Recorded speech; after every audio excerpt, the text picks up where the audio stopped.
ಮದುವೆಯಾದ ನಂತರ ನನ್ನ ಗಂಡ ನಮ್ಮ ಮನೆಗೆ ಅಳಿಯ ಆಗಿ ಬರಬೇಕು ಎಂಬುದು ನನ್ನ ಅಕ್ಕನ ಆಸೆಯಾಗಿತ್ತು. ನನ್ನ ಅಕ್ಕ ನನ್ನನ್ನು ನೋಡಿಕೊಳ್ಳುವುದಕ್ಕಾಗಿ ಮರುಮದುವೆಯಾಗಲಿಲ್ಲ. ನಾನು ಮದುವೆಯಾಗಲಿದ್ದ ವ್ಯಕ್ತಿಗೆ ಕಣ್ಣು ಕಾಣದ ಒಬ್ಬ ತಂದೆಯೂ ಇದ್ದರು. ಅವರು ನಮ್ಮೊಂದಿಗೆ ವಾಸಿಸುತ್ತಿದ್ದರು. ನನ್ನ ಗಂಡ ಮತ್ತು ನನ್ನ ಕುರುಡು ಮಾವ ಇಬ್ಬರು ವಿಧವೆಯಾದ ನನ್ನ ಅಕ್ಕನನ್ನು ತುಂಬ ಕಾಳಜಿಯಿಂದ ನೋಡಿಕೊಳ್ತಿದ್ರು. ಒಂದು ದಿನ ಅಕ್ಕ ಗರ್ಭಿಣಿಯಾಗಿದ್ದಾಳೆ ಎಂಬ ವಿಷಯ ತಿಳಿದಾಗ ನಾನು ಬೆಚ್ಚಿಬಿದ್ದೆ. ಏಕೆಂದರೆ ನನ್ನ ಭಾವ ಈ ಲೋಕದಲ್ಲಿರಲಿಲ್ಲ. ನನಗೆ 6 ವರ್ಷವಿದ್ದಾಗಲೇ ನನ್ನ ತಂದೆ ತಾಯಿ ಇಬ್ಬರು ನಿಧನರಾಗಿದ್ದರು. ಇದರಿಂದ ನನಗೆ ನನ್ನ ಗಂಡ ಮತ್ತು ನನ್ನ ಮಾವನ ಮೇಲೆ ಅನುಮಾನ ಬಂತು. ಕೊನೆಗೆ ಅಕ್ಕಗೆ DNA ಪರೀಕ್ಷೆ ಮಾಡಿಸಿ ವರದಿ ನೋಡಿದಾಗ ನನ್ನ ಕಾಲ ಕೆಳಗಿನ ನೆಲವೇ ಜಾರಿದಂತಾಯಿತು. ನನ್ನ ಹೆಸರು ವರ್ಷ. ಈಗ ನನಗೆ 12 ವರ್ಷ. ನಮ್ಮನ್ನು ನೋಡಿಕೊಳ್ಳಲು ನಮಗಾಗಿ ಸಂಪಾದಿಸಲು ಯಾರೂ ಇರಲಿಲ್ಲ. ಆದ್ದರಿಂದ ನನ್ನ ಅಕ್ಕ ಒಂದು ಶಾಲೆಯಲ್ಲಿ ಆಯಾ ಕೆಲಸಕ್ಕೆ ಸೇರಿದ್ದಳು. ಸಂಬಳ ತುಂಬ ಕಡಿಮೆ ಇದ್ದರೂ ಅದೇ ಹಣದಲ್ಲಿ ನಮ್ಮಿಬ್ಬರ ಜೀವನ ಸಾಗುತ್ತಿತ್ತು. ಅಕ್ಕ ಯಾವಾಗಲೂ ಹೇಳುತ್ತಿದ್ದಳು, ನನಗೆ 6 ವರ್ಷವಿದ್ದಾಗ ನಮ್ಮ ತಂದೆ ರಸ್ತೆ ಅಪಘಾತದಲ್ಲಿ ಮೃತಪಟ್ಟರು ಎಂದು. ನಂತರ ತಾಯಿಯೇ ನಮ್ಮಿಬ್ಬರನ್ನ ಸಾಕಿದರು. ಆದರೆ ಕೆಲವು ವರ್ಷಗಳ ನಂತರ ತಾಯಿಯು ಅನಾರೋಗ್ಯದಿಂದ ಸಾವನ್ನಪ್ಪಿದರು. ಆ ದಿನದಿಂದ ನನ್ನ ಸಂಪೂರ್ಣ ಜವಾಬ್ದಾರಿಯನ್ನು ಅಕ್ಕನೇ ಹೊತ್ತುಕೊಂಡಳು. ಅಕ್ಕನಿಗೂ ಮದುವೆಯಾಗಿತ್ತು. ಆದರೆ ಭಾವ ಕೂಡ ನಂತರ ಅಪಘಾತದಲ್ಲಿ ಮೃತಪಟ್ಟರು. ಅಕ್ಕ ಹೆಚ್ಚು ಓದಿರಲಿಲ್ಲ. ತುಂಬ ಸರಳ ಮತ್ತು ಮುಗ್ಧ ಸ್ವಭಾವದವಳು. ತಂದೆ ತಾಯಿ ಇಲ್ಲದ ನಂತರ ಅವಳು ಖಾಸಗಿ ಶಾಲೆಯಲ್ಲಿ ಆಯಾ ಕೆಲಸಕ್ಕೆ ಸೇರಿ 8 ವರ್ಷಗಳ ಕಾಲ ಕೆಲಸ ಮಾಡಿದಳು.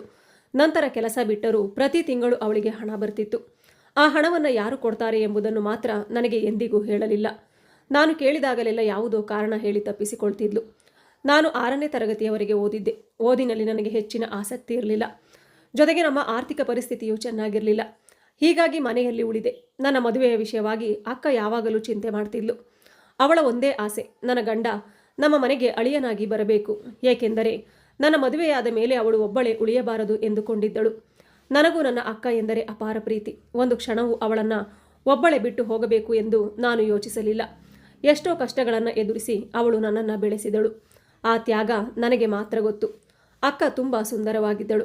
ಇನ್ನು ಯೌವನದ ಕಳೆದುಕೊಂಡಿರಲಿಲ್ಲ. ಆದರೆ ನನ್ನ ಭವಿಷ್ಯಕ್ಕಾಗಿ ಅವಳು ಮರುಮದುವೆಯಾಗಲಿಲ್ಲ. ನಾವು ವಾಸಿಸುತ್ತಿದ್ದ ಮನೆ ಕೂಡ ಅವಳ ಹೆಸರಿನಲ್ಲೇ ಇತ್ತು. ಅಕ್ಕನಿಗೆ ಮದುವೆಯಾದಾಗ ಅವಳ ವಯಸ್ಸು ಕೇವಲ 14 ವರ್ಷ. ನಮ್ಮ ತಾಯಿ ಈ ವಿಷಯವನ್ನು ನನಗೆ ಹೇಳುತ್ತಿದ್ದರು. ತಾಯಿಯು ಬಡ ಕುಟುಂಬದವರೇ. ಅವರಿಗೆ ಒಳ್ಳೆಯ ಸಂಬಂಧ ಬಂದಿದ್ದರಿಂದ ಅಜ್ಜ ಅಜ್ಜಿ ಬೇಗನೆ ಮದುವೆ ಮಾಡಿಸಿದ್ದರು. ತಂದೆ ಬ್ಯಾಂಕಿನಲ್ಲಿ ಭದ್ರತಾ ಸಿಬ್ಬಂದಿಯಾಗಿ ಕೆಲಸ ಮಾಡ್ತಿದ್ರು. 12 ಗಂಟೆಗಳ ಡ್ಯೂಟಿ ಮಾಡ್ತಿದ್ರು. ಕೆಲವೊಮ್ಮೆ ರಾತ್ರಿ, ಕೆಲವೊಮ್ಮೆ ಹಗಲು ಕೆಲಸ ಮಾಡ್ತಿದ್ರು. ಅವರಿಗೆ ಮಗ ಬೇಕೆಂಬ ಆಸೆ ತುಂಬ ಇತ್ತು. ಆದರೆ ದೇವರು ಅವರಿಗೆ 2 ಹೆಣ್ಣು ಮಕ್ಕಳನ್ನೇ ಕೊಟ್ಟನು. ಆದರೂ ತಂದೆ ನನ್ನನ್ನು ತುಂಬ ಪ್ರೀತಿಸ್ತಿದ್ರು. ರಜಾದಿನಗಳಲ್ಲಿ ನನ್ನನ್ನು ಹೆಗಲ ಮೇಲೆ ಕೂರಿಸಿಕೊಂಡು ಉದ್ಯಾನವನಕ್ಕೆ ಕರೆದುಕೊಂಡು ಹೋಗ್ತಿದ್ರು. ನಾನು ಚಿಕ್ಕವಳಿದ್ದಾಗ ತಂದೆ ತಾಯಿಯೊಂದಿಗೆ ತೆಗೆಸಿಕೊಂಡಿದ್ದ ಒಂದು ಫೋಟೋವನ್ನು ನನ್ನ ತಾಯಿ ಆಗಾಗ ನನಗೆ ತೋರಿಸುತ್ತಿದ್ದರು. ತಂದೆ ಸತ್ತ ನಂತರ ತಾಯಿಗೆ ಅನೇಕ ಮದುವೆ ಪ್ರಸ್ತಾಪಗಳು ಬಂದವು. ಆದರೆ ನಮ್ಮಿಬ್ಬರಿಗಾಗಿ ಅವುಗಳನ್ನೆಲ್ಲ ತಿರಸ್ಕರಿಸಿದರು ಎಂದು ತಾಯಿ ಹೇಳ್ತಿದ್ರು. ಈಗ ಅಕ್ಕಗೆ 34 ವರ್ಷ. ಇಂದಿಗೂ ತುಂಬ ಸುಂದರವಾಗಿ ಮತ್ತು ಯೌವನದಿಂದ ಕಾಣುತ್ತಾಳೆ. ಬಿಸಿಲು ಎಷ್ಟೇ ಇದ್ದರೂ ಅವಳ ಮೈಬಣ್ಣದಲ್ಲಿ ಯಾವುದೇ ಬದಲಾವಣೆ ಆಗಿರಲಿಲ್ಲ. ತಂದೆಯವರ ಜೊತೆಗೆ ಭದ್ರತಾ ಸಿಬ್ಬಂದಿಯಾಗಿ ಕೆಲಸ ಮಾಡುತ್ತಿದ್ದ ವ್ಯಕ್ತಿಯೊಂದಿಗೆ ಅಕ್ಕನ ಮದುವೆ ಮಾಡಿಸಿದ್ರು. ಆದರೆ ತಂದೆ ತಾಯಿ ಸಾವನ್ನಪ್ಪಿದ ಕೆಲವೇ ದಿನಗಳಲ್ಲಿ ಭಾವನು ಅಪಘಾತದಲ್ಲಿ ಮೃತಪಟ್ಟರು. ನನ್ನ ಕಾರಣಕ್ಕಾಗಿ ಅಕ್ಕ ಮತ್ತೆ ಮದುವೆಯಾಗಲಿಲ್ಲ. ನನಗೂ ಅಕ್ಕನಿಗೂ ವಯಸ್ಸಿನ ಅಂತರ ಹೆಚ್ಚಿದ್ದರಿಂದ ಅವಳು ನನ್ನನ್ನು ತನ್ನ ಮಗಳಂತೆ ನೋಡಿಕೊಂಡ್ಳು. ತಾಯಿ ಇಲ್ಲದ ಕೊರತೆಯನ್ನು ಎಂದಿಗೂ ಅನುಭವಿಸಲು ಬಿಡಲಿಲ್ಲ. ಒಂದು ದಿನ ಅಕ್ಕಪಕ್ಕದ ಮನೆಗೆ ಹೋಗಿ ಸ್ವಲ್ಪ ಹೊತ್ತಿನ ಬಳಿಕ ತುಂಬ ಸಂತೋಷದಿಂದ ಮನೆಗೆ ಬಂದಳು. ನಾನು ಕಾರಣ ಕೇಳಿದಾಗ ಅವಳು ಹೇಳಿದ್ಲು, ವರ್ಷ, ನಾಳೆ ನಿನ್ನನ್ನು ನೋಡಲು ಕೆಲವರು ಬರ್ತಿದ್ದಾರೆ. ಈ ಮನೆಗೆ ಬರುವ ಅಳಿಯ ಮನೆ ಅಳಿಯನಾಗಿಯೇ ನಮ್ಮ ಮನೆಯಲ್ಲೇ ಇರಬೇಕು ಎಂದು ನಾನು ಮೊದಲೇ ಅವರಿಗೆ ಹೇಳಿದ್ದೇನೆ ಎಂದಳು. ಆಗ ಪಕ್ಕದ ಮನೆಯ ಅಕ್ಕನಿಗೆ ಪರಿಚಯದ ಒಬ್ಬ ಹುಡುಗ ಇದ್ದಾನೆ ಎಂದಳು. ಅವನು ತನ್ನ ಕುರುಡು ತಂದೆಯೊಂದಿಗೆ ಬಾಡಿಗೆ ಮನೆಯಲ್ಲಿ ವಾಸಿಸುತ್ತಿದ್ದಾನೆ. ತಕ್ಷಣವೇ ಆ ಅಕ್ಕ ಆ ಹುಡುಗನಿಗೆ ಕರೆ ಮಾಡಿ ನಿನ್ನ ವಿಷಯವನ್ನು ಹೇಳಿ ನಮ್ಮ ಮನೆಗೆ ಮನೆಯ ಅಳಿಯನಾಗಿ ಬರಲು, ಹಾಗಾದರೆ ನಿನಗೆ ಇದಕ್ಕೆ ಒಪ್ಪಿಗೆ ಇದೆಯೇ ಎಂದು ಪಕ್ಕದ ಮನೆಯ ಅಕ್ಕ ನನ್ನ ಎದುರಲ್ಲೇ ಆ ಹುಡುಗನನ್ನು ಕೇಳಿದಳು. ಅವನು ಕೂಡಲೇ ಒಪ್ಪಿಕೊಂಡನೆಂದು ಹೇಳಿದಾಗ ನಾನು ನನ್ನ ಅಕ್ಕನೊಂದಿಗೆ ಏನೂ ಮಾತನಾಡಲಿಲ್ಲ. ಮೌನವಾಗಿ ತಲೆ ತಗ್ಗಿಸಿ ನನ್ನ ಒಪ್ಪಿಗೆಯನ್ನು ಸೂಚಿಸಿದೆ. ಮರುದಿನ ಒಬ್ಬ ವಯಸ್ಸಾದ ಮಹಿಳೆ ಒಬ್ಬ ಯುವಕನೊಂದಿಗೆ ನಮ್ಮ ಮನೆಗೆ ಬಂದಳು. ಅವನೇ ನಾನು ಮದುವೆಯಾಗಲಿದ್ದ ಹುಡುಗ. ಅವನು ನನ್ನ ವಯಸ್ಸಿನವನಾಗಿದ್ದು ನೋಡಲು ತುಂಬ ಸುಂದರನಾಗಿದ್ದ. ಅವನ ಹೆಸರು ವರುಣ್. ಮಾತುಕತೆಯ ಮಧ್ಯೆ ನನ್ನ ಅಕ್ಕ ಮದುವೆಯಾದ ನಂತರ ನೀವು ನಮ್ಮ ಮನೆಗೆ ಮನೆ ಅಳಿಯನಾಗಿ ಬಂದು ಇಲ್ಲಿ ವಾಸಿಸಬೇಕು ಎಂಬ ಷರತ್ತನ್ನು ಅವರ ಮುಂದೆ ಇಟ್ಟಳು. ನಿಮಗೆ ಇದು ಒಪ್ಪಿಗೆಯಾದರೆ ಈ ಭಾನುವಾರ ಸರಳವಾಗಿ ಮದುವೆ ಮಾಡೋಣ ಎಂದಳು. ವರುಣ್ ನಮ್ಮ ಷರತ್ತಿಗೆ ಒಪ್ಪಿದನು. ಆದರೆ ಅವನಿಗೂ ಒಂದು ಷರತ್ತು ಇತ್ತು. ತನ್ನ ವಯಸ್ಸಾದ ಕುರುಡು ತಂದೆಯನ್ನು ತನ್ನೊಂದಿಗೆ ಇಟ್ಟುಕೊಳ್ಳಬೇಕು ಎಂದನು. ಅದಕ್ಕೆ ನನ್ನ ಅಕ್ಕ ಯಾವುದೇ ವಿರೋಧ ವ್ಯಕ್ತಪಡಿಸಲಿಲ್ಲ. ಎರಡೂ ಕುಟುಂಬಗಳ ಒಪ್ಪಿಗೆಯೊಂದಿಗೆ ಭಾನುವಾರದಂದು ನನ್ನ ಮತ್ತು ವರುಣ್ ಅವರ ಮದುವೆ ನೆರವೇರಿತು. ಮದುವೆಯಾದ ನಂತರ 2-3 ದಿನ ನಾನು ಅವರ ಬಾಡಿಗೆ ಮನೆಯಲ್ಲಿ ಇದ್ದೆ. ಬಳಿಕ ನಮ್ಮ ಎಲ್ಲ ಸಾಮಾನುಗಳನ್ನು ನಮ್ಮ ಮನೆಗೆ ತಂದೆವು. ನಮ್ಮ ಮನೆ 2 ಮಹಡಿಯದ್ದಾಗಿತ್ತು. ಅದರಲ್ಲಿ 6 ಸಣ್ಣ ಕೊಠಡಿಗಳಿದ್ದವು. ಒಂದು ಕೊಠಡಿಯನ್ನು ವರುಣ್ ಅವರ ತಂದೆಗೆ ಕೊಟ್ಟಳು. ಇನ್ನೊಂದು ಕೊಠಡಿಯನ್ನು ನಾನು ಮತ್ತು ವರುಣ್ ವಾಸಿಸುತ್ತಿದ್ದೆವು. ಅಕ್ಕ ಬೇರೆ ಒಂದು ಕೊಠಡಿಯಲ್ಲಿ ಇರುತ್ತಿದ್ಲು. ಉಳಿದ ಕೊಠಡಿಗಳನ್ನು ಒಂದನ್ನು ಗೋದಾಮಿಗೆ ಬಳಸುತ್ತಿದ್ದೆವು. ಕೆಳಮಹಡಿಯ ಇನ್ನೊಂದು ಕೊಠಡಿಯಲ್ಲಿ ಸಣ್ಣ ದಿನಸಿ ಅಂಗಡಿ ನಡೆಸುತ್ತಿದ್ದೆವು. ವರುಣ್ ಒಂದು ಪತ್ರಿಕೆಯಲ್ಲಿ ಕೆಲಸ ಮಾಡುತ್ತಿದ್ದನು. ಬೆಳಗ್ಗೆ 8 ಗಂಟೆಗೆ ಹೋಗಿ ಸಂಜೆ 5 ಗಂಟೆಗೆ ಮನೆಗೆ ಬರ್ತಿದ್ದ. ಅವನು ತುಂಬ ಒಳ್ಳೆಯ ವ್ಯಕ್ತಿ. ಅವನ ಮಾತು, ನಡತೆ ಎಲ್ಲವೂ ತುಂಬ ಸೌಜನ್ಯಪೂರ್ಣವಾಗಿತ್ತು. ಅವನಿಗೆ 8 ವರ್ಷವಿದ್ದಾಗಲೇ ಅವನ ತಾಯಿ ಅನಾರೋಗ್ಯದಿಂದ ಮೃತಪಟ್ಟಿದ್ದಳು. ಆಗಿನಿಂದ ಅವನ ತಂದೆಯೇ ತಾಯಿ, ತಂದೆ ಇಬ್ಬರ ಪ್ರೀತಿಯನ್ನು ನೀಡಿ ಬೆಳೆಸಿದ್ದರು. ಬಹಳ ಕಷ್ಟಪಟ್ಟು ದುಡಿದು ಮಗನನ್ನು ಸಾಕಿದ್ದರು. ಆದರೆ ಒಂದು ಅಪಘಾತದಲ್ಲಿ ಅವರ ದೃಷ್ಟಿ ಕಳೆದು ಹೋಯಿತು. ತಂದೆಯ ಕಣ್ಣಿಗೆ ಚಿಕಿತ್ಸೆ ಮಾಡಿಸಬೇಕೆಂದು ವರುಣ್ ಬಹಳ ಪ್ರಯತ್ನಿಸಿದ್ದನು. ಆದರೆ ಚಿಕಿತ್ಸೆಗೆ ತುಂಬ ಹಣ ಬೇಕಾಗಿತ್ತು. ಅವನ ಸಂಬಳ ಸಾಲದೇ ಇದ್ದುದರಿಂದ ಚಿಕಿತ್ಸೆ ಮಾಡಿಸಲು ಸಾಧ್ಯವಾಗಲಿಲ್ಲ. ಅವನಿಗೆ ವಿದೇಶಕ್ಕೆ ಹೋಗಿ ಕೆಲಸ ಮಾಡುವ ಆಸೆಯೂ ಇತ್ತು. ಅಲ್ಲಿ ಸಂಪಾದಿಸುವ ಹಣವನ್ನು ತಂದೆಯ ಕಣ್ಣಿನ ಚಿಕಿತ್ಸೆಗೆ ಬಳಸಬೇಕೆಂದು ಕನಸು ಕಂಡಿದ್ದನು. ಆದರೆ ತಂದೆಯನ್ನು ಒಬ್ಬರನ್ನೇ ಬಿಟ್ಟು ಹೋಗಲು ಅವನ ಮನಸ್ಸು ಒಪ್ಪಲಿಲ್ಲ. ಏಕೆಂದರೆ ತಂದೆಗೆ ಅವನ ಅಗತ್ಯವಿತ್ತು. ನನ್ನ ಮಾವರು ತುಂಬ ಒಳ್ಳೆಯ ವ್ಯಕ್ತಿಯಾಗಿದ್ದರು. ಹೀಗೆ ಕೆಲವು ದಿನಗಳು ಬಹಳ ಸಂತೋಷದಿಂದ ಕಳೆದವು. ನಮ್ಮ ಜೀವನ ಸುಖವಾಗಿತ್ತು. ಮನೆಯ ಎಲ್ಲ ಖರ್ಚುಗಳನ್ನು ವರುಣ್ ನೋಡಿಕೊಳ್ತಿದ್ನು. ಗ್ಯಾಸ್ ಮತ್ತು ನೀರಿನ ಬಿಲ್ಗಳನ್ನು ನನ್ನ ಅಕ್ಕ ಪಾವತಿಸುತ್ತಿದ್ಲು.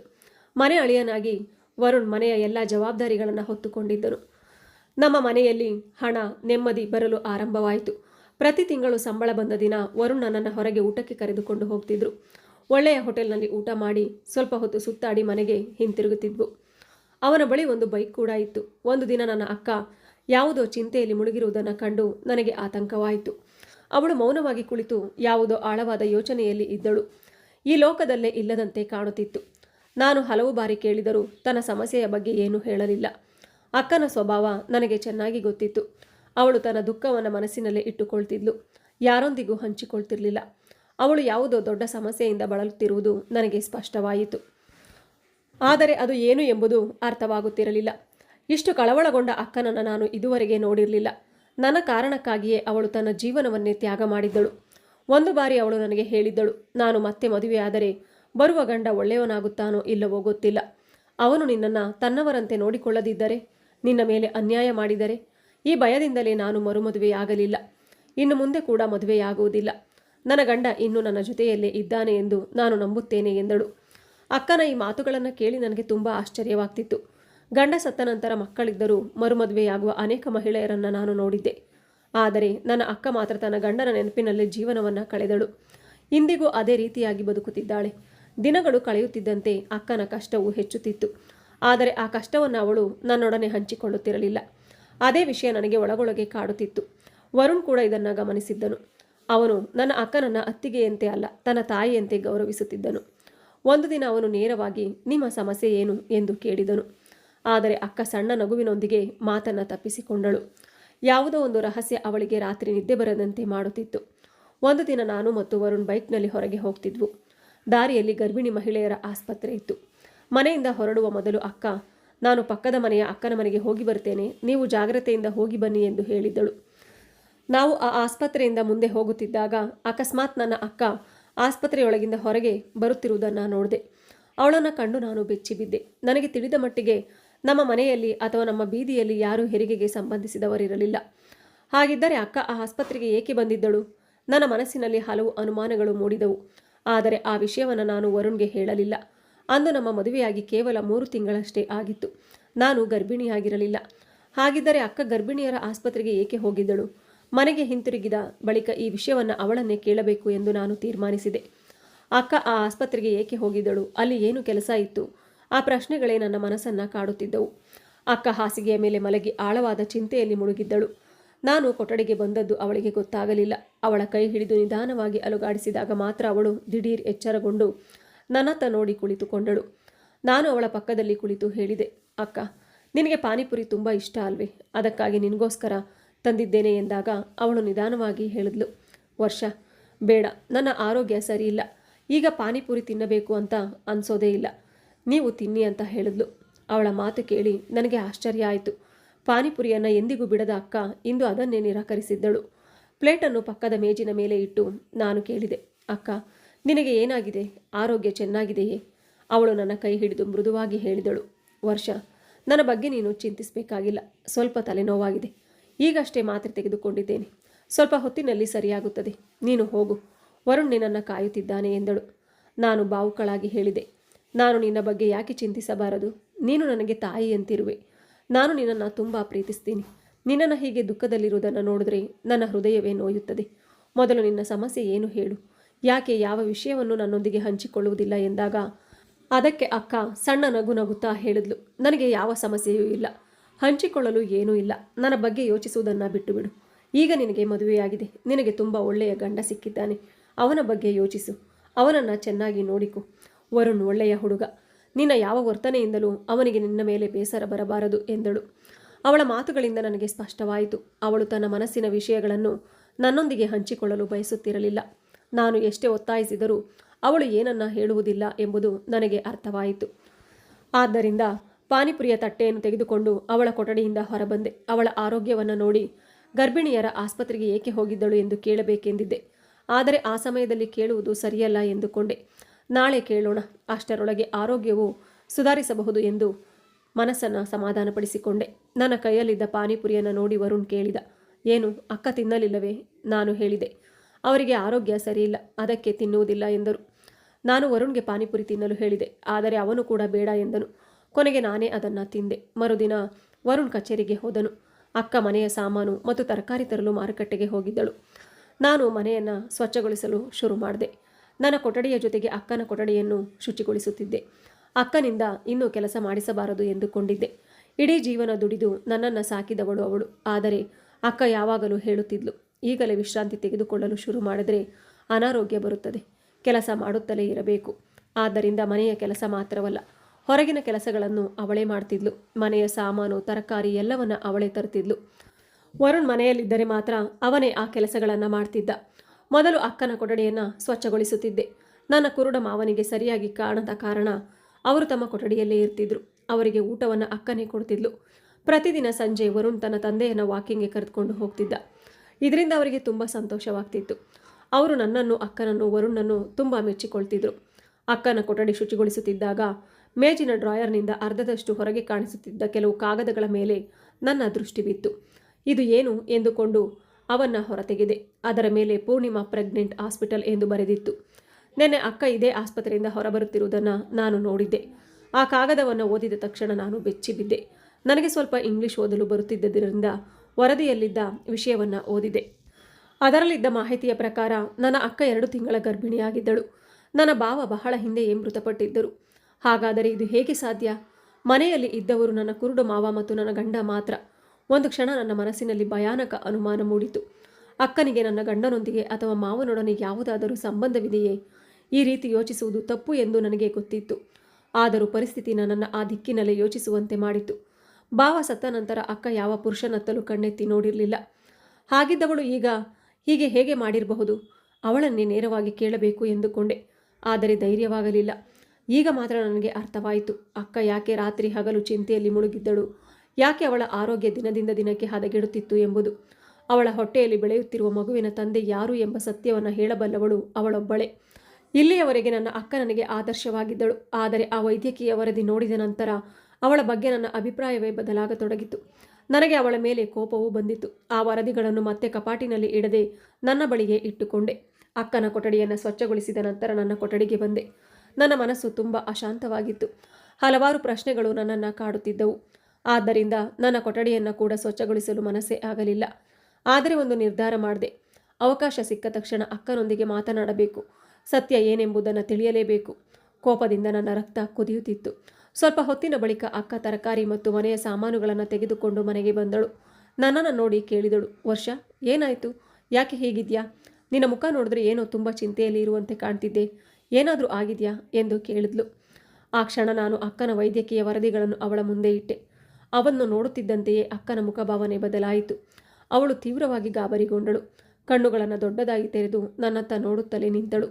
ನಾನು ಮೌನವಾಗಿದ್ದೆ. ಅಕ್ಕನ ಆ ಮೌನವೇ ನನ್ನನ್ನು ಇನ್ನಷ್ಟು ಕಾಡತೊಡಗಿತು.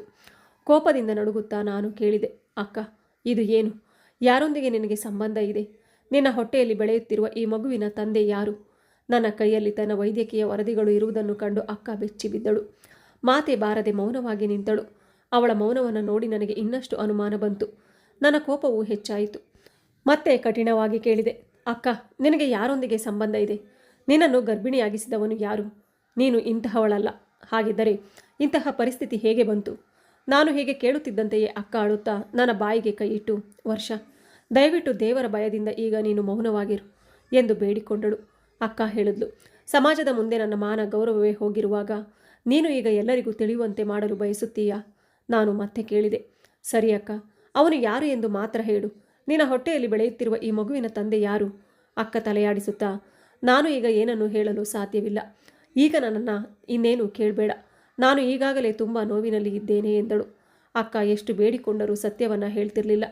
ಆಗ ನನಗೆ ವಿಷಯದ ಬಗ್ಗೆ ಅನುಮಾನ ಇನ್ನಷ್ಟು ಹೆಚ್ಚಾದವು. ನನ್ನ ಮನಸ್ಸಿನಲ್ಲಿ ನನ್ನ ಗಂಡ ಮತ್ತು ಮಾವನ ಬಗ್ಗೆ ಸಂಶಯ ಮೂಡಿತು. ಒಬ್ಬ ಮನುಷ್ಯ ಯಾವಾಗ ಬದಲಾಗ್ತಾನೆ, ಯಾವಾಗ ಮಾನವನಿಂದ ಕ್ರೂರನಾಗುತ್ತಾನೆ ಎಂಬುದನ್ನು ಯಾರೂ ಹೇಳಲು ಸಾಧ್ಯವಿಲ್ಲ ಎಂದು ನಾನು ಯೋಚಿಸಿದೆ. ನಮ್ಮ ಮನೆಯಲ್ಲಿ ಇವರಿಬ್ಬರನ್ನು ಹೊರತುಪಡಿಸಿ ಬೇರೆ ಯಾವುದೇ ಪುರುಷರಿರಲಿಲ್ಲ. ಇವರಿಬ್ಬರು ಮನೆಗೆ ಬಂದ ನಂತರವೇ ಅಕ್ಕ ಗರ್ಭಿಣಿಯಾಗಿದ್ದಳು. ಈ ವಿಷಯ ಸಮಾಜಕ್ಕೆ ಗೊತ್ತಾದರೆ ಏನು ಹೇಳುತ್ತದೆ? ಇನ್ನು ಮದುವೆಯಾಗದ ನನ್ನ ಅಕ್ಕ ಮಗುವಿಗೆ ಜನ್ಮ ನೀಡಿದರೆ ಆ ಮಗುವಿನ ನಿಜವಾದ ತಂದೆ ಯಾರು ಎಂದು ಎಲ್ಲರೂ ಪ್ರಶ್ನಿಸುತ್ತಾರೆ ಎಂಬ ಚಿಂತೆಯಾಯಿತು. ನನಗೆ ನನ್ನ ಅಕ್ಕನ ಸ್ವಭಾವ ಚೆನ್ನಾಗಿ ಗೊತ್ತಿತ್ತು. ಅವಳು ಎಷ್ಟೇ ಕೇಳಿದರೂ ಸತ್ಯವನ್ನು ಹೇಳುವುದಿಲ್ಲ ಎಂಬುದು ನನಗೆ ಸ್ಪಷ್ಟವಾಗಿತ್ತು. ಆದ್ದರಿಂದ ನಾನು ಒಂದು ನಿರ್ಧಾರಕ್ಕೆ ಬಂದೆ. ನನ್ನ ಅಕ್ಕ, ನನ್ನ ಗಂಡ ಮತ್ತು ನನ್ನ ಮಾವ ಈ ಮೂವರ DNA ಪರೀಕ್ಷೆ ಮಾಡಿಸಬೇಕೆಂದು ತೀರ್ಮಾನಿಸಿದೆ. ನನಗೆ ಒಬ್ಬ ಸ್ನೇಹಿತೆ ಇದ್ದಳು. ಅವಳು ವೈದ್ಯೆಯಾಗಿದ್ದು ಆಸ್ಪತ್ರೆಯಲ್ಲಿ ಕೆಲಸ ಮಾಡ್ತಿದ್ಲು. ನಾನು, ಅಕ್ಕ, ನನ್ನ ಗಂಡ ಮತ್ತು ನನ್ನ ಮಾವನ ತಲೆಯ ಕೂದಲಿನ ಮಾದರಿಗಳನ್ನು ಆ ಆಸ್ಪತ್ರೆಯ ಪ್ರಯೋಗಾಲಯಕ್ಕೆ ನೀಡಿದೆ. ಅವರು 24 ಗಂಟೆಯೊಳಗೆ ಪರೀಕ್ಷೆ ಮುಗಿಸಿ ವರದಿಗಳನ್ನು ಕೊಡುತ್ತೇವೆ ಎಂದು ಹೇಳಿದರು. ಅಕ್ಕನ ಬಗ್ಗೆ ಕಾಳಜಿಯಿಂದ ನಾನು ಹೆಚ್ಚಾಗಿ ಅವಳ ಕೋಣೆಯಲ್ಲಿ ಅವಳ ಜೊತೆ ಸಮಯ ಕಳೆಯುತ್ತಿದ್ದೆ. ನನ್ನ ಗಂಡನಿಗೂ ಮಾವನಿಗೂ ಅಕ್ಕ ಗರ್ಭಿಣಿಯಾಗಿರುವ ವಿಷಯ ಇನ್ನೂ ತಿಳಿದಿರಲಿಲ್ಲ. ನಾನು ಮುಂದೇನು ಮಾಡಬೇಕು ಎಂದು ಆಳವಾಗಿ ಯೋಚಿಸುತ್ತಿದ್ದೆ. ಅಕ್ಕನಿಗೆ ನನ್ನ ಗಂಡನೊಂದಿಗೆ ಸಂಬಂಧವಿದೆ ಎಂದು ಸಾಬೀತಾದರೆ ಅವರನ್ನು ನಾನು ಜೀವನದಲ್ಲಿ ಎಂದಿಗೂ ಕ್ಷಮಿಸುವುದಿಲ್ಲ. ಅವರಿಂದ ದೂರವಾಗುವುದಷ್ಟೇ ಅಲ್ಲ, ಎಲ್ಲರ ಮುಂದೆ ಅವರ ನಿಜ ಸ್ವರೂಪವನ್ನು ಬಯಲಿಗೆಳೆದು ಈ ಊರಿನಿಂದಲೇ ಹೋಗುವಂತೆ ಮಾಡುತ್ತೇನೆ ಎಂದು ಮನಸ್ಸಿನಲ್ಲಿ ತೀರ್ಮಾನಿಸಿದ್ದೆ. 2 ದಿನಗಳ ನಂತರ ನನ್ನ ಸ್ನೇಹಿತೆಯ ಫೋನ್ ಬಂತು. DNA ವರದಿಗಳು ಬಂದಿವೆ, ಬಂದು ತೆಗೆದುಕೊಂಡು ಹೋಗು ಎಂದಳು. ನಾನು ಆಸ್ಪತ್ರೆಗೆ ಹೋಗಿ ವರದಿಗಳನ್ನು ತೆಗೆದುಕೊಂಡೆ. ಅವುಗಳನ್ನು ನೋಡಿದ ಕ್ಷಣ ನನ್ನ ಕಾಲಡಿ ನೆಲವೇ ಕುಸಿದಂತಾಯಿತು. ಏಕೆಂದರೆ DNA ಪರೀಕ್ಷೆಯ ಪ್ರಕಾರ ನನ್ನ ಅಕ್ಕನ ಹೊಟ್ಟೆಯಲ್ಲಿದ್ದ ಮಗುವಿನ ತಂದೆ ನನ್ನ ಗಂಡನೂ ಅಲ್ಲ, ನನ್ನ ಮಾವನೂ ಅಲ್ಲ. ಹಾಗಾದರೆ ಅಕ್ಕನಿಗೆ ಮನೆಯ ಹೊರಗಿನ ಯಾರೊಂದಿಗಾದರೂ ಸಂಬಂಧವಿದೆಯೇ ಎಂಬ ಆಲೋಚನೆ ನನ್ನ ರಕ್ತ ಕುದಿಯುವಂತೆ ಮಾಡಿತು. ಆಸ್ಪತ್ರೆಯಿಂದ ನೇರವಾಗಿ ಮನೆಗೆ ಬಂದು ಅಕ್ಕನ ಕೋಣೆಗೆ ಹೋದೆ. ಅಕ್ಕ ಮಲಗಿದ್ದಳು. ನನ್ನ ಕೋಪಭರಿತ ಮುಖವನ್ನು ನೋಡಿ ಎದ್ದು ಕುಳಿತಳು. ನಾನು DNA ವರದಿಗಳನ್ನು ಅವಳ ಮುಂದೆ ಇಟ್ಟು, ಅಕ್ಕ, ನಾನು DNA ಪರೀಕ್ಷೆ ಮಾಡಿಸಿದ್ದೆ. ನಿನ್ನ ಹೊಟ್ಟೆಯಲ್ಲಿರುವ ಮಗುವಿಗೆ ನನ್ನ ಗಂಡ ಅಥವಾ ನನ್ನ ಮಾವ ಕಾರಣರಾಗಿರಬಹುದು ಎಂದು ಅನುಮಾನಿಸಿದ್ದೆ. ಆದರೆ ಈ ವರದಿಯ ಪ್ರಕಾರ ಅವರಿಬ್ಬರೂ ಆ ಮಗುವಿನ ತಂದೆಯಲ್ಲ. ಈಗ ನೀನೇ ಹೇಳು, ಆ ಮಗುವಿನ ತಂದೆ ಯಾರು? ನೀನು ಈಗಲೂ ಹೇಳದಿದ್ದರೆ ನಾನು ನನ್ನ ಜೀವವನ್ನೇ ಕೊನೆಗೊಳಿಸುತ್ತೇನೆ ಎಂದು ಕೋಪದಿಂದ ಹೇಳಿದೆ. ಅಕ್ಕ ಶಾಂತವಾಗಿ ವರದಿಗಳನ್ನು ಬದಿಗೆ ಇಟ್ಟು ಎದ್ದು ನಿಂತಳು. ಆ ನಂತರ ನನ್ನ ಕೆನ್ನೆಗೆ ಒಂದು ಬಲವಾದ ಹೊಡೆತ ಕೊಟ್ಟಳು. ನಾನು ಬೆಚ್ಚಿಬಿದ್ದೆ. ಏಕೆಂದರೆ ನನ್ನ ಅಕ್ಕ ಎಂದಿಗೂ ನನ್ನ ಮೇಲೆ ಕೈ ಎತ್ತಿರಲಿಲ್ಲ. ನಾನು ಎಷ್ಟೇ ತಪ್ಪು ಮಾಡಿದರೂ ಅವಳು ಕ್ಷಮಿಸಿ ಒಳ್ಳೆಯದು ಕೆಟ್ಟದ್ದು ತಿಳಿಸಿ ಬೆಳೆಸಿದ್ದಳು. ನಾನು ಆಶ್ಚರ್ಯದಿಂದ ಅವಳನ್ನೇ ನೋಡುತ್ತಿದ್ದೆ. ಆಗ ಅಕ್ಕ ಹೇಳಿದ್ಲು, ನೀನು ನನ್ನ ಬಗ್ಗೆ ಏನು ಅಂದುಕೊಂಡಿದ್ದೀಯಾ? ನಿನ್ನ ಗಂಡನಿಗೂ ನಿನ್ನ ಮಾವನಿಗೂ DNA ಪರೀಕ್ಷೆ ಮಾಡಿಸುವಷ್ಟು ನನ್ನ ಮೇಲೆ ನಿನಗೆ ನಂಬಿಕೆ ಇರಲಿಲ್ಲವೇ? ನೀನು ನಿಜವಾಗಿಯೂ ನನ್ನ ತಂಗಿಯೇನಾ? ನಾನು ನಿನ್ನನ್ನು ನನ್ನ ಸ್ವಂತ ಮಗಳಂತೆ ನೋಡಿಕೊಂಡಿದ್ದೆ. ಆದರೆ ನೀನು ನನ್ನ ಮೇಲೆ ಇಷ್ಟು ಭೀಕರವಾದ ಆರೋಪ ಮಾಡುತ್ತೀಯಾ ಎಂದು ನಾನು ಕನಸಿನಲ್ಲಿಯೂ ಊಹಿಸಿರಲಿಲ್ಲ ಎಂದು ಸ್ವಲ್ಪ ಹೊತ್ತು ಮೌನವಾಗಿದ್ದ ಅವಳು ಕಣ್ಣೀರನ್ನು ಒರೆಸಿಕೊಂಡು ಹೇಳಿದ್ಲು. ಸತ್ಯವನ್ನು ಹೇಳುತ್ತೇನೆ ಕೇಳು. ನನ್ನ ಹೊಟ್ಟೆಯಲ್ಲಿ ಬೆಳೆಯುತ್ತಿರುವ ಮಗು ಯಾವುದೇ ಅನೈತಿಕ ಸಂಬಂಧದ ಫಲವಲ್ಲ. ಅದು ನನ್ನ ಕಾನೂನುಬದ್ಧ ಮತ್ತು ನಿಜವಾದ ಸಂಬಂಧದಿಂದ ಬಂದ ಮಗು. ಅಕ್ಕ ಹೇಳಿದ ಮಾತು ನನಗೆ ಅರ್ಥವಾಗಲಿಲ್ಲ. ಏಕೆಂದರೆ ನನಗೆ ಗೊತ್ತಿದ್ದಂತೆ ಭಾವ ಅವರು ಈ ಲೋಕವನ್ನು ಬಿಟ್ಟು 13 ವರ್ಷಗಳಾಗಿತ್ತು. ಆದರೆ ಅಕ್ಕ ಮಾತ್ರ ಇದು ನನ್ನ ಕಾನೂನುಬದ್ಧ ಸಂಬಂಧದಿಂದ ಬಂದ ಮಗು ಎಂದು ಹೇಳುತ್ತಿದ್ದಳು. ಕ್ಷಣಕಾಲ ನನಗೆ ಒಂದು ಅನುಮಾನ ಬಂತು. ಅಕ್ಕ ಯಾರಿಗೂ ಹೇಳದೆ ಗುಪ್ತವಾಗಿ ಮದುವೆಯಾಗಿದ್ದಾಳೆಯೇ ಎಂದು ಯೋಚಿಸಲು ಆರಂಭಿಸಿದೆ. ನಾನು ಏನು ಯೋಚಿಸಿದ್ದೇನೆ ಎಂಬುದು ಅಕ್ಕನಿಗೆ ತಕ್ಷಣವೇ ಅರ್ಥವಾಯಿತು. ಅವಳು ಹೇಳಿದ್ಲು, ನಾನು ಯಾರನ್ನೂ ರಹಸ್ಯವಾಗಿ ಮದುವೆಯಾಗಿಲ್ಲ. ಏಕೆಂದರೆ ನಿನ್ನ ಭಾವ ಇನ್ನೂ ಬದುಕಿದ್ದಾರೆ. ನನ್ನ ಹೊಟ್ಟೆಯಲ್ಲಿರುವ ಮಗು ಅವರದ್ದೇ. ಆ ಮಾತು ಕೇಳಿ ನಾನು ಬೆಚ್ಚಿಬಿದ್ದೆ. ನನ್ನ ಬಾಲ್ಯದಲ್ಲೇ ರಸ್ತೆ ಅಪಘಾತದಲ್ಲಿ ಭಾವ ಮೃತಪಟ್ಟಿದ್ದಾರೆ ಎಂದು ಅಕ್ಕ ಹೇಳಿದ್ದಳು. ಹಾಗಾದರೆ ಅವರು ಈಗ ಹೇಗೆ ಬದುಕಿದ್ದಾರೆ? ನನ್ನ ಗೊಂದಲವನ್ನು ನೋಡಿ ಅಕ್ಕ ಹೇಳತೊಡಗಿದಳು. ವರ್ಷ, ಇಂದು ನಿನಗೆ ನಿಜವನ್ನ ಹೇಳುತ್ತೇನೆ. ಈ ವಿಷಯವನ್ನು ಇನ್ನೆಷ್ಟು ದಿನ ಮುಚ್ಚಿಡಲು ಸಾಧ್ಯ? ನಿನಗೆ ಆಗ 6 ವರ್ಷ ವಯಸ್ಸು. ಆಗ ನಿನ್ನ ಭಾವ ಬ್ಯಾಂಕಿನಲ್ಲಿ ಭದ್ರತಾ ಸಿಬ್ಬಂದಿಯಾಗಿ ಕೆಲಸ ಮಾಡ್ತಿದ್ರು. ಒಂದು ದಿನ ಕೆಲ ಕಳ್ಳರು ಬ್ಯಾಂಕ್ಗೆ ನುಗ್ಗಿ ಹಣ ಮತ್ತು ಆಭರಣಗಳನ್ನು ದೋಚಿಕೊಂಡು ಪರಾರಿಯಾದರು. ಬ್ಯಾಂಕ್ ಮ್ಯಾನೇಜರ್ಗೆ ನಿನ್ನ ಭಾವ ಕೂಡ ಆ ಕಳ್ಳರ ಜೊತೆ ಸೇರಿದ್ದಾರೆ ಎಂಬ ಅನುಮಾನ ಬಂತು. ಅದರಿಂದ ಅವರನ್ನು ಪೊಲೀಸರಿಗೆ ಒಪ್ಪಿಸಿದರು. ಪೊಲೀಸರು ಅವರನ್ನು ನ್ಯಾಯಾಲಯಕ್ಕೆ ಹಾಜರುಪಡಿಸಿದರು. ನ್ಯಾಯಾಲಯವು ಅವರಿಗೆ 20 ವರ್ಷಗಳ ಜೈಲು ಶಿಕ್ಷೆ ವಿಧಿಸಿತು. ಇತ್ತೀಚೆಗೆ ಮಾತ್ರ ಅವರು ಜೈಲಿನಿಂದ ಬಿಡುಗಡೆಯಾಗಿ ಬಂದಿದ್ದಾರೆ. ಅವರ ಮಾನ ಗೌರವ ಉಳಿಯಲಿ ಎಂಬ ಕಾರಣಕ್ಕೆ ಅವರು ಸತ್ತಿದ್ದಾರೆ ಎಂದು ನಿನಗೆ ಸುಳ್ಳು ಹೇಳಿದ್ದೆ. ನಮ್ಮ ಸಂಬಂಧಿಕರು ಕೂಡ ಅವರು ಕಳ್ಳರ ಜೊತೆ ಸೇರಿದ್ದರು ಎಂದು ನಂಬಿದ್ದರು. ಆದರೆ ನಾನು ಅವರನ್ನು ಮನಸಾರೆ ಪ್ರೀತಿಸ್ತಿದ್ದೆ. ನಾನು ಗರ್ಭಿಣಿಯಾಗಿರುವ ವಿಷಯ ತಿಳಿದಾಗ ಅವರಿಗೆ ಹೇಳಿದೆ. ಅದನ್ನು ಕೇಳಿ ಅವರು ತುಂಬ ಸಂತೋಷಪಟ್ಟರು. ಈ ಊರನ್ನು ಬಿಟ್ಟು ಬೇರೆ ಊರಿಗೆ ಹೋಗಿ ಹೊಸ ಜೀವನ ಆರಂಭಿಸೋಣ, ಜನರು ನಮ್ಮ ಬಗ್ಗೆ ಮಾತನಾಡದಂತೆ ಬದುಕೋಣ ಎಂದು ನಾವು ತೀರ್ಮಾನಿಸಿದ್ದೆವು. ನೀನು ಯಾವಾಗಲೂ ಅಕ್ಕ, ನಿನ್ನ ಖರ್ಚಿಗೆ ಹಣ ಎಲ್ಲಿಂದ ಬರುತ್ತದೆ ಎಂದು ಕೇಳುತ್ತಿದ್ದೆಯಲ್ಲ. ಆ ಹಣವನ್ನು ಕಳಿಸ್ತಿದ್ದವರು ನಿನ್ನ ಭಾವನೆ. ಜೈಲಿನಿಂದ ಬಿಡುಗಡೆಯಾದ ನಂತರ ಅವರು ಒಂದು ಕಂಪನಿಯಲ್ಲಿ ಕೆಲಸಕ್ಕೆ ಸೇರಿದ್ದರು. ಪ್ರತಿ ತಿಂಗಳು ನನಗೆ ಹಣ ಕಳಿಸ್ತಿದ್ರು. ಅಕ್ಕನ ಮಾತುಗಳನ್ನು ಕೇಳಿದ ಮೇಲೆ ನನ್ನ ಕಣ್ಣಲ್ಲಿ ನೀರು ತುಂಬಿತು. ನಾಚಿಕೆಯಿಂದ ತಲೆ ತಗ್ಗಿಸಿದೆ. ಇಂತಹ ಒಳ್ಳೆಯ ಅಕ್ಕನನ್ನೇ ನಾನು ಅನುಮಾನಿಸಿ ಅವಮಾನಿಸಿದ್ದೆ. ಕೋಪದಲ್ಲಿ ಎಷ್ಟೋ ಕಠಿಣ ಮಾತುಗಳನ್ನು ಆಡಿದ್ದೆ. ಆದರೆ ಒಂದು ವಿಷಯದಲ್ಲಿ ಅಕ್ಕನ ತಪ್ಪು ಇತ್ತು. ನಾನು ಮೊದಲೇ ಕೇಳಿದಾಗ ಸತ್ಯವನ್ನು ಹೇಳಿದ್ದರೆ ವಿಷಯ ಇಷ್ಟು ದೂರ ಹೋಗುತ್ತಿರಲಿಲ್ಲ. ನನಗೂ ಇಷ್ಟು ಕೋಪ ಬರುತ್ತಿರಲಿಲ್ಲ. ನಾನು ಮನಸಾರೆ ಅಕ್ಕನ ಬಳಿ ಕ್ಷಮೆ ಕೇಳಿದೆ. ಅಕ್ಕ ಕೂಡ ನನ್ನನ್ನು ಕ್ಷಮಿಸಿ ಪ್ರೀತಿಯಿಂದ ಅಪ್ಪಿಕೊಂಡಳು. ನನಗೆ ನನ್ನ ಅಕ್ಕನೇ ಸರ್ವಸ್ವ. ಅವಳಿಗೆ ನೋವುಂಟು ಮಾಡಿ ನಾನು ಏನು ಸಾಧಿಸುತ್ತೇನೆ? ನಂತರ ನಾನು ಈ ವಿಷಯವನ್ನೆಲ್ಲ ಭಾವನವರಿಗೆ ತಿಳಿಸಿದೆ. ಅವರಿಗೂ ತಮ್ಮ ಕುಟುಂಬದೊಂದಿಗೆ ಮತ್ತೆ ಸೇರಬೇಕೆಂಬ ಸಂತೋಷವಿತ್ತು. ನಂತರ ನನ್ನ ಗಂಡ ಮತ್ತು ಮಾವನಿಗೂ ಈ ವಿಷಯವನ್ನು ತಿಳಿಸಿದೆ. ಅವರು ಈ ಊರನ್ನು ಬಿಟ್ಟು ಬೇರೆ ಊರಿನಲ್ಲಿ ಹೋಗಿ ಜೀವನ ಮಾಡಲು ಒಪ್ಪಿಕೊಂಡರು. ಅದರಂತೆ ನಾವು ಆ ಊರನ್ನು ಬಿಟ್ಟು ಬೇರೆ ಪ್ರದೇಶದಲ್ಲಿ ಒಂದು ಮನೆ ಖರೀದಿಸಿ ಅಲ್ಲಿಗೆ ವಾಸಕ್ಕೆ ಹೋದೆವು. ಭಾವ ಕೂಡ ನಮ್ಮ ಜೊತೆ ಸೇರಿದರು. ಆ ದಿನದಿಂದ ನಾವು ಎಲ್ಲರೂ ಒಂದೇ ಮನೆಯಲ್ಲಿ ಪ್ರೀತಿ, ಸಂತೋಷ ಮತ್ತು ನೆಮ್ಮದಿಯಿಂದ ಬದುಕತೊಡಗಿದೆವು. ಸ್ನೇಹಿತರೆ, ಈ ಕಥೆಯಲ್ಲಿ ನನ್ನ ಅಕ್ಕನ ಬಗ್ಗೆ ನಿಮಗೆ ಏನು ಅನ್ನಿಸ್ತು ಅನ್ನೋದನ್ನು ಕಮೆಂಟ್ ಮೂಲಕ ತಿಳಿಸಿ. ಮತ್ತೊಂದು ಕಥೆಯೊಂದಿಗೆ ಭೇಟಿಯಾಗೋಣ. ಧನ್ಯವಾದಗಳು.